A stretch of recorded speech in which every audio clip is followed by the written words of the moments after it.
been a part of a ton of online communities that have huge memberships and great content, but very little engagement. And the way that I have been seeing a solution to this is actually the same way that I have been hosting cocktail and dinner parties for the past year. And it sounds like these things are really different, but I will explain this in a way that will allow you to really clearly understand how to throw a great party and also how to create great engagement in your community. So first thing we want to understand is that my experience with this is I was part of an online mastermind group, and one of the most important things that they did was generate engagement within the community. And from that, I found two of my friends that became business partners, and we launched a retreat center in Mexico. And just using the community, we sold out, I think, the first 3 or 4 months within, I think, our first month before we had even opened. We had just started working on the project and sold it out very quickly, booked out the whole thing. It was insane, just from the interest that we developed in the community by using this technique. And it's also how I've been throwing parties, and having never done this before in my life, have used this to create more opportunities for me for speaking engagements. I've found romantic partners, I've found great friends, and I have found a really great professional network of opportunities here. And my biggest goal is no longer developing these things for myself, but seeing how I can have a tertiary effect for the people around me. Really what this looks like in a party is seeing if I can find two complete strangers, get them to meet and get them to fall in love or become best friends. And when it comes to the online communities, it's seeing how much success I can generate by connecting two people.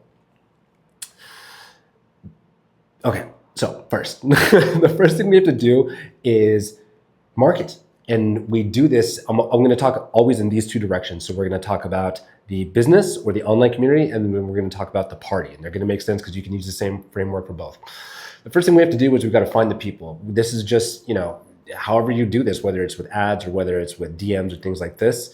When it comes to in real life parties, then you're going to just be talking to strangers on the street, cashiers, creating more conversations in the elevator. I mean, with freaking everybody. I think this is one of the most exciting things, is getting to meet strangers and find out what makes them interesting, tease out the values, find out what they love, and then start to find patterns and saying, like, you know what, how I did this is I met 3 women that were like in plant medicine, not plant medicine, but they were in herbal medicine. They were in herbal medicine. That's what it was. They were all in herbal medicine. And I thought, okay, it's really weird that I met 3 of you in a 2-day span. I'm going to go ahead and throw a party. So I connected them with a bunch of healers and artists and things like this and said, I think this would be a good group to meet each other. And once you've done that, then you can actually start to sell these people on this. And this is where it's important to say, I've met a lot of people that are interested in the same things as you. Would you be interested in coming to a party that I'll host that will put all of you guys together in the same room? That usually does a great job with it. With your online community, it's getting people in the door, whether that's your Facebook group or whether that's your school group, your circle community, whatever platform you're using. It's just saying, I got a big group of people who are just like you that are looking to do this. Would you be interested in entering our community and meeting other people who are taking bold, big action or are learning about motorcycles or whatever your thing is? Once you've gotten that, you want to then move into the invitation part. What you're doing is selling here. And you have to connect the values to what they love and what the community is doing to make sure that they're more incentivized to do this. And you have to follow up. I understand that people don't come on the first invitation. They don't commit on the first invitation. That's a whole other conversation. So actually pinning them down and asking them the very specific question, will you come? Will you come to my party? Will you join my community? Not, is this something you're interested in? Or are you I'm thinking about this? You can start with soft language, but you have to eventually pin them down and ask them a binary yes or no question, because people will find a way to not commit. And quite frankly, that's really annoying, especially when people pull out at the last minute. So asking questions like this makes it very concrete and you can express your appreciation for, oh my gosh, looking like, oh my gosh, I'm so happy you're going to come. You're going to love this. I'm really excited. I've already told this other person that you're going to be there. You guys will be best friends. Whatever that's going to look like, it helps them to feel more incentivized and honestly be held more accountable to following through with their word. Once we've asked that question, we need to create the environment. And like I said, that will be the community, the hosting platform. In the party situation, it is your house. You just need to clean it. It doesn't need to be anything particularly special. You literally don't need to have a huge house. You don't need to have a big, beautiful, entertaining space or anything like this. In fact, I think that smaller spaces are better, and less seating is actually better, because when people are sitting down, they're less apt to interact and move around with each other. So the more that they can stand, the more easily they're going to be moving around here. So once your digital space and your house is set up, then you need to make it more inviting. So in the digital space, that means making great content and things that people will be super engaged in. It'll be solving their problems, they'll be learning, and they'll be so excited to actually invite other people and make them come into. And on the other side for the party, it's having things like drinks and activities that they can engage in and they can actively do. And this is where I really screwed up because I am naturally an extrovert. And I thought that if I just put all these people in the same room, then they'd be really excited to talk to each other. That's not the case.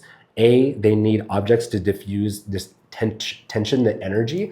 So having a drink in their hand, sometimes not even drinking is what they need. They just need something to have in their hand. Name tags are also a crucial aspect of throwing an excellent party. It alleviates the pressure of having to remember all the new people that they've got. And then the last part, and this is the most crucial, this is the thing that is missed out. It was missed out on me when it came to the party aspect. And it's the thing that I see missing most in the online community spaces. And this is it's be a good host. I thought if I did all the previous things, I found the people, I got them bought in, I got, a bunch of people with similar values, put them in the same place, created, great food or whatever drinks that they needed. On the opposite side, found all the people, connected the values, brought them into a great place, created great content, that it would just work itself and it'd be an amazing community. People would post and so on and so forth. That's not the case. Most places are dead, and if you let a party just operate on that, it will likely be pretty dead unless you have some fantastic social sharks who are great at getting the party going. And if you know people like this, then bring them into your online community or bring them into your house to your party. But the best way to do this is with yourself, or if you want to use the sharks, I'm just using that term for right now. There's 3 things they have to do. They have to engage, they have to encourage, and they have to introduce. So number 1, these people have to be engaging, actively walking around, talking to people, bringing the energy that they have. You want bubbly people doing this, whether it be online or in person. And these people are just looking at, commenting on posts, starting conversations, small talk, whatever this looks like, and just generally bringing the energy up and seeing more activity in the room. And once they've done that, they can start to encourage people to do the same. Actually, this happens subconsciously. When they see more engagement, they feel like they want to partake in this as well. They say, oh, this does look like a neat party. I want to join in and have some fun like everyone else is. So that happens subconsciously, but you can also actively encourage it. When you have conversations, say, oh my gosh, that was such a good point. You should make a post about that. I think other people would appreciate that. And that blows up into a ton of other things because there's always somebody that's experiencing something similar. And the last piece is introduction. And that is saying, oh my gosh, you and you love the same thing. You two should meet. And then over on this side, you can put them in chat, you can tag them, you can do whatever. Or on this side, you can just literally put the 2 people together and then start the conversation. You have to get some level of momentum going socially. So these people can say, oh yeah, I see clearly how they're connected. It's diffused because there's a third party here. And once that conversation gets going, you can unplug yourself and do it in other areas. And then once you continue doing this, it has this massive vortex of energy that develops within the community, again, in person or online. It just requires more encouragement than we expect. I think most people think Field of Dreams, if I build it, they will come, and they absolutely will. But there's a next level, which I think makes incredible communities, and it is engagement. So encouraging people to have one-on-ones, encouraging people to have small groups, encouraging people to create different things, and also having somebody and encouraging this value in your groups to see smaller groups within that and say like, oh yeah, everybody here actually within this niche, here's a sub niche. And, I think you guys would be friends. And a smaller one over here is like, oh, here's a bunch of plant people. You guys would all love that.